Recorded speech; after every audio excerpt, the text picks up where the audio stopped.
Good morning, I'm AmalgamAsh, and I am going to attempt to help you with MV3D troubleshooting. We're going to go over some installation and some very common problems people run into when they are trying to set up MV3D. So the first thing is installation, and you want to make sure that you pay attention to plugin order. If you look at my plugins, I have a very extensive list here of plugins. I'm sure that there's people out there that have like 1,000.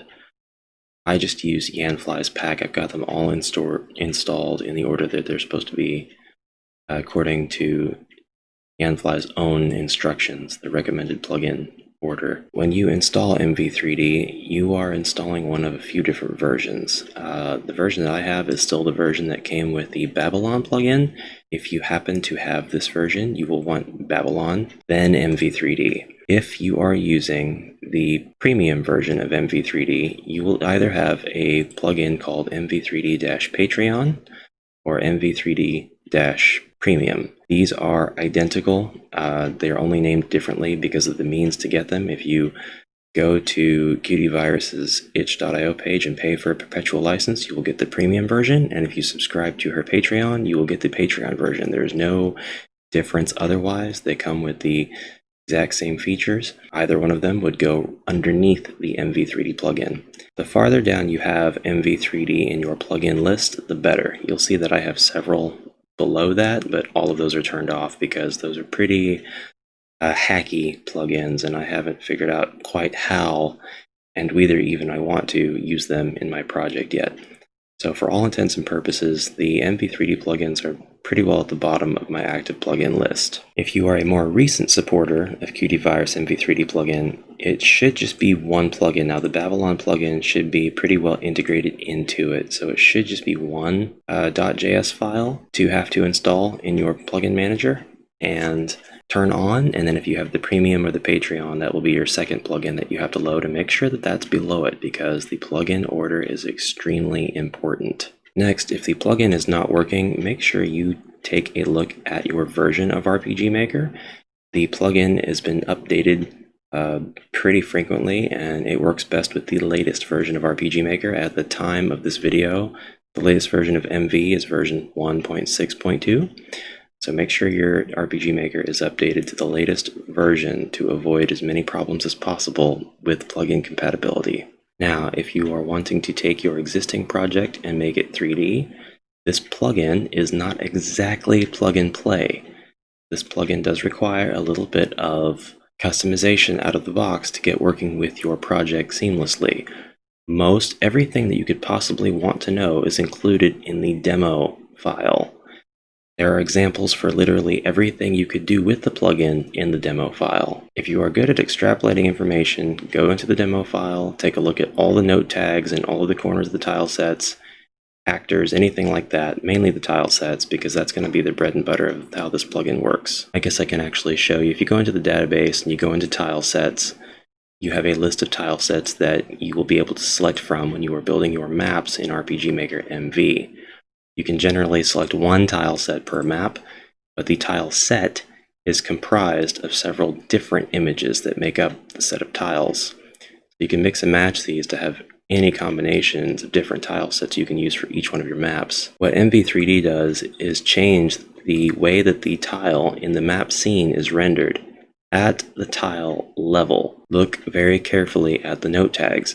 In the demo project, you can actually go to the note tags here, copy everything that's in this note tag box and bring it over to your project and just paste it into that same tile set. I did that for my project and everything works fine, but here nestled in the note tags are the settings for each individual tile. This tells MV3D, for example, to take the tile located in A1, 0, 0, position 0, 0, and use a very specific graphic for the top and for the side. These arguments also refer to different tiles in the tile set. There are also arguments that specify the dimensions for that tile, so you can have some very irregular dimensions. That is, you can have tiles that are stretched beyond their 48 by 48 size in order to build more complex 3D images with these events. You've got depth and float settings as well, so that you can actually have your water run a little bit lower than your ground level. You can have ships floating in the water. You can have signs hanging off of buildings. As this is a troubleshooting video in particular and not a tutorial video, we're just looking at things that are the first problems you're going to run into if you do run into problems that could break your experience with MV3D. And one more thing, if hitting test play you don't find that your maps are rendered in 3D, make sure that the plugin is turned on. And if you're looking for premium features, make sure that that plugin is turned on as well. So let's hit that big test play button. And if you have the most recent version of the plugin and you have the most recent version of RPG Maker MV and the plugin is loaded in the correct order and is not on top of any other plugins that change map data, or other plugins that change map data are not turned on, you should have your 3D map.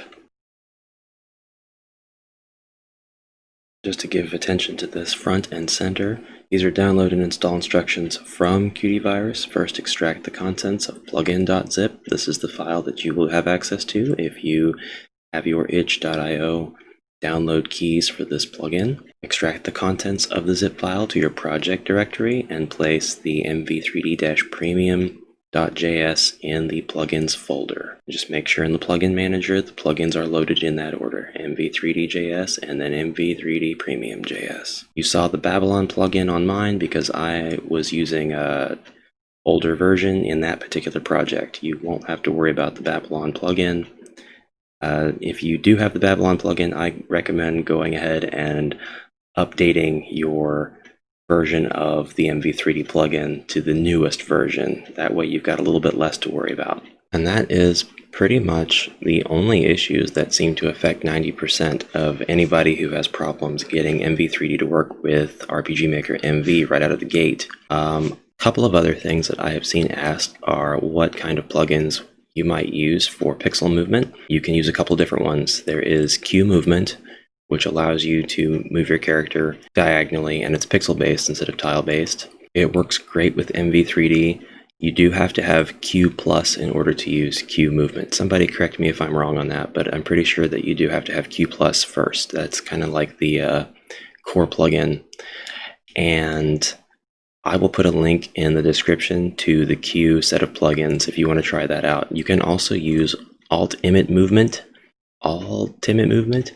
I have that turned off. I'm using QMovement right now for purposes of testing. Altimit Movement works basically just as well. It is vector-based character movement and collision. I will put a link in the description to that as well. It works with MV3D just fine. For anybody who has watched my gamepad control plugin videos or would like to use a gamepad and use the right control stick to control a camera, I have a plugin made just for that. It works perfectly with MV3D at the time of this video anyway. And until Dread actually makes controllers support themselves for the plugin, this one will work for most of your needs. It has a lot of different options for controlling your right stick movement and the camera speeds and whether or not you want to use shoulder buttons to kind of emulate a PlayStation experience. But that plugin is free, and I will also put a link in the description below for that. Those seem to be the most basic problems that people generally have when they are using MV3D, so I hope that this video helps out. It's pretty short because there's just not a lot of problems getting it started up.